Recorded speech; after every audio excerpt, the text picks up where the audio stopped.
Selamat berjumpa kembali dalam pembahasan kita tentang tema-tema yang berkaitan dengan dunia public speaking.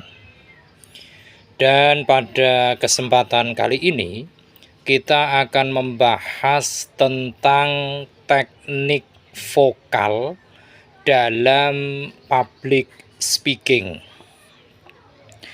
Di dalam suatu aktivitas, utamanya aktivitas public speaking, persepsi dari audiens terhadap seorang pembicara ataupun dari seorang public speaker itu tergantung pada 3 aspek. Yang mana aspek itu yang pertama adalah aspek verbal. Yang mana dalam aspek verbal ini yaitu tentang apa pesan yang diucapkan oleh seorang public speaker. Kemudian aspek yang kedua yaitu aspek vokal. Yang mana aspek vokal ini tentang bagaimana suatu pesan itu dibunyikan oleh seorang public speaker ataupun seorang pembicara. Dan aspek yang ketiga yaitu aspek tentang visual. Yang mana aspek visual ini adalah tentang bagaimana penampilan dari seorang public speaker ataupun public speaking yang memang orang itu dapat dianggap sebagai seorang yang mumpuni di dalam berbicara di hadapan audiens. Nah, di dalam suatu agenda ataupun aktivitas public speaking ini, salah satu yang teramat penting adalah teknik vokal. Yang mana teknik vokal ini merupakan cara untuk memproduksi suara yang baik dan benar sehingga akan dapat keluar dari mulut seorang public speaker sehingga suara tersebut akan terdengar dengan jelas, dengan indah, dengan merdu, dan dengan nyaring.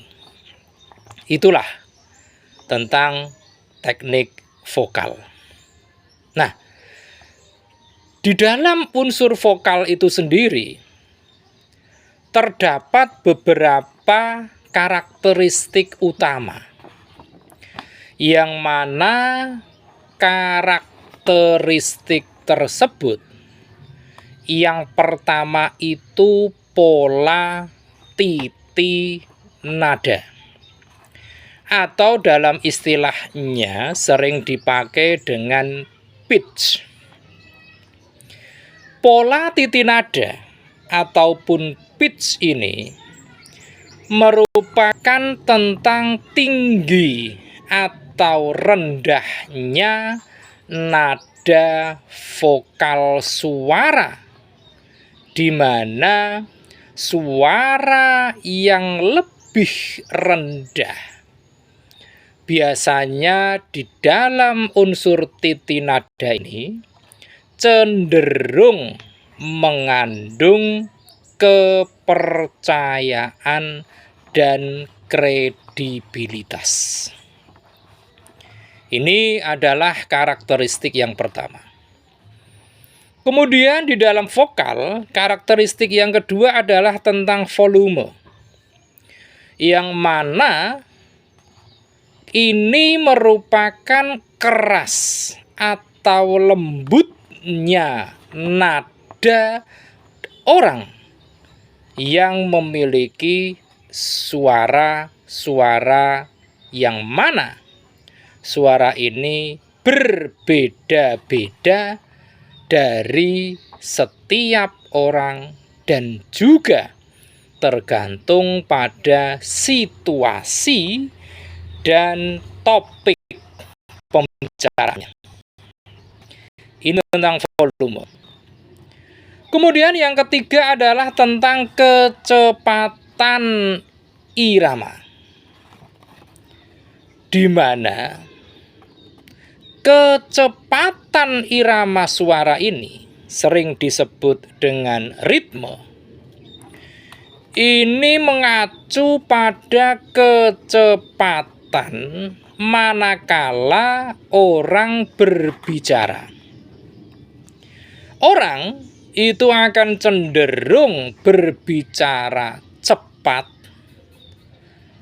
pada saat-saat sedang berbahagia, terkejut, gugup, atau sedang gembira. Dan akan berbicara lebih lambat manakala mereka sedang memikirkan jalan keluar atau dalam rangka mencari suatu solusi. Ini adalah karakteristik yang ketiga. Kemudian karakteristik yang keempat adalah kualitas bunyi, di mana sebagaimana yang kita pahami bersama bahwa setiap manusia memiliki nada yang berbeda-beda. Ada yang bersifat serak ataupun parau, ada pula yang memiliki suara yang tidak cukup enak atau tidak menyenangkan bagi audiensnya, yang mana suara-suara tersebut kadangkala cukup mengganggu dalam peran komunikasinya dengan audiens. Itu tadi beberapa karakteristik dari vokal. Selanjutnya, di dalam teknik vokal, utamanya dalam public speaking, ada beberapa elemen yang teramat penting, yaitu yang pertama tentang intonasi, yang mana intonasi ini merupakan jumlah mengenai macam lagu ataupun nada suara dalam suara seseorang. Ada nada suara yang kecil, ada nada suara yang monoton, ada suara yang berirama, dan ada pula suara yang mirip kekanak-kanakan. Itu yang pertama.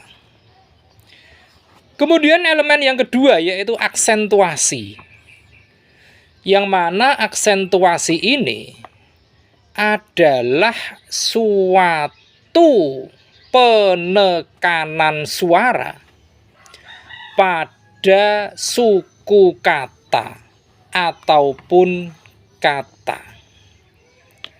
Kemudian juga pengutamaan dan penitik beratan. Seorang public speaker atau seorang pembicara seyogyanya memiliki kemampuan dalam menggunakan penekan suara untuk mengatur tempo. Kemudian juga ada inflektif, di mana itu merupakan perubahan nada suara.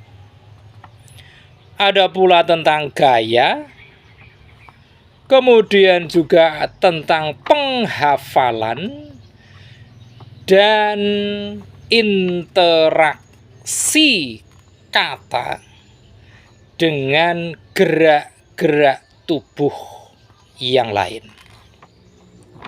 Ini adalah tentang aksentuasi.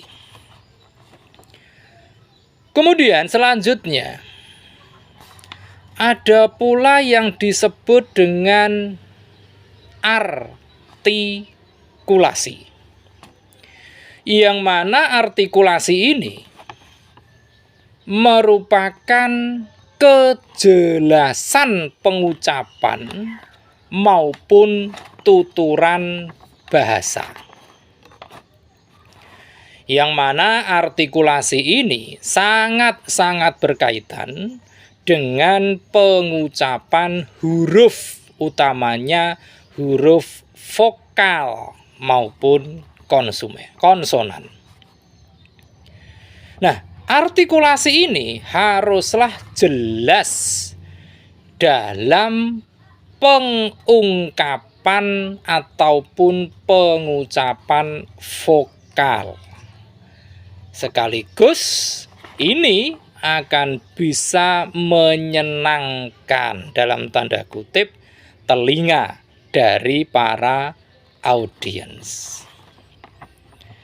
Nah, misalnya saja kita sering melihat seorang public speaker berbicara dengan alat bantu berupa mikrofon. Maka seyogyanya perlu sedikit untuk berhati-hati. Mengingat mikrofon ini tingkat sensitivitasnya berbeda-beda. Dan karena sensitivitas dari masing-masing mikrofon ini berbeda pula, maka ini akan dapat mempengaruhi artikulasi dari apa yang disampaikan oleh seorang public speaker. Utamanya adalah tentang jarak yang harus dijaga antara mulut dengan perangkat tadi atau yang disebut dengan mikrofon. Nah, selanjutnya setelah kita berbicara tentang artikulasi, juga ada yang namanya tempo. Yang mana tempo ini adalah kecepatan dalam berbicara. Ada cukup banyak faktor dalam hal kecepatan dalam menyampaikan pesan. Yang pertama, itu adalah kecepatan secara keseluruhan, yaitu jumlah kata per menitnya. Kemudian yang kedua, itu adalah dalam menyampaikan pesan.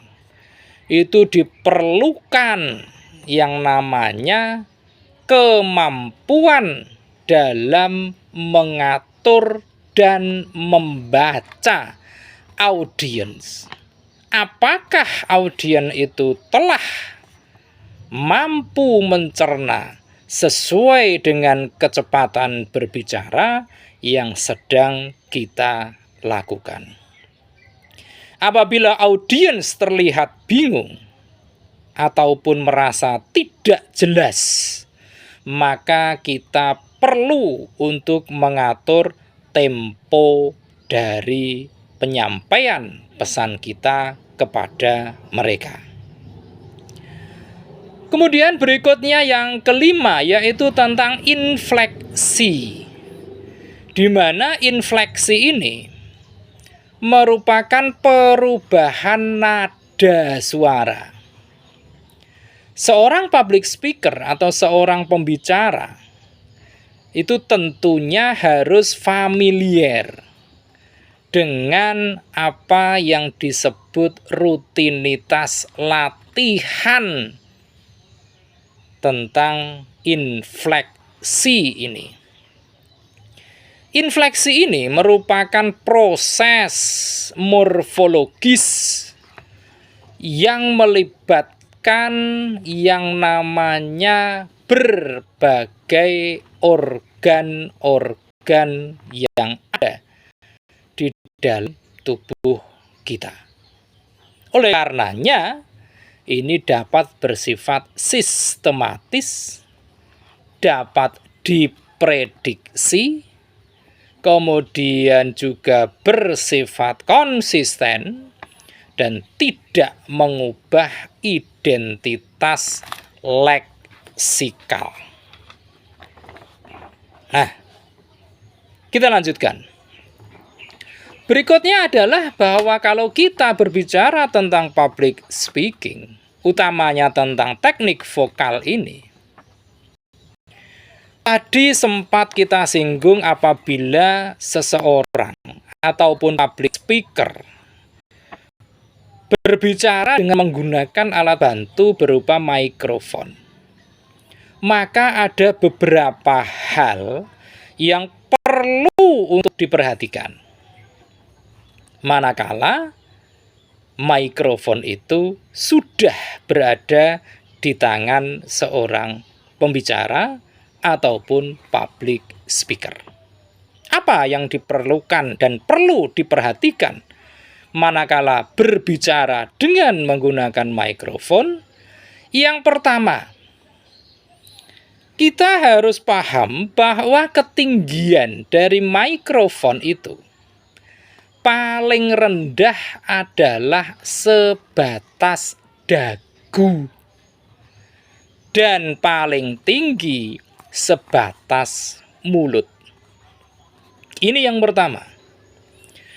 Kemudian yang kedua, jarak antara mikrofon dengan mulut kita itu walaupun tidak ada ukuran bakunya, tetapi yang paling rasional adalah antara 5 sampai 10 cm.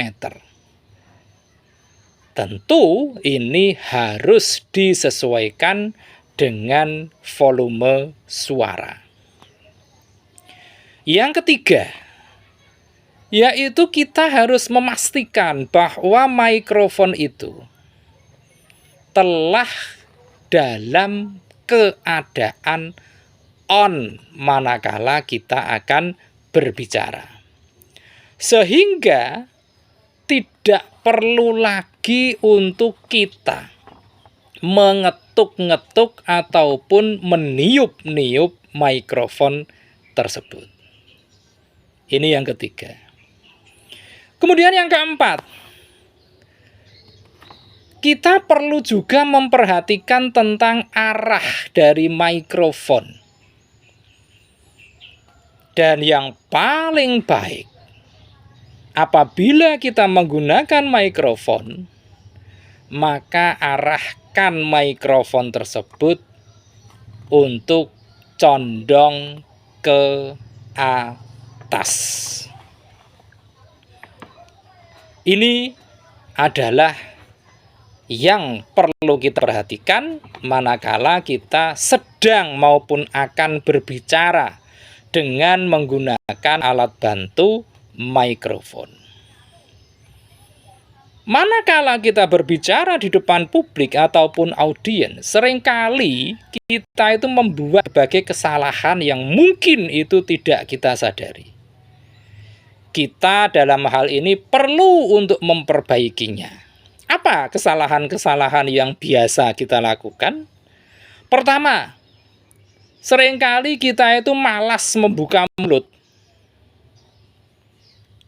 Kemudian yang kedua, seringkali kita itu berbicara dengan nada datar, mulai dari awal sampai akhir.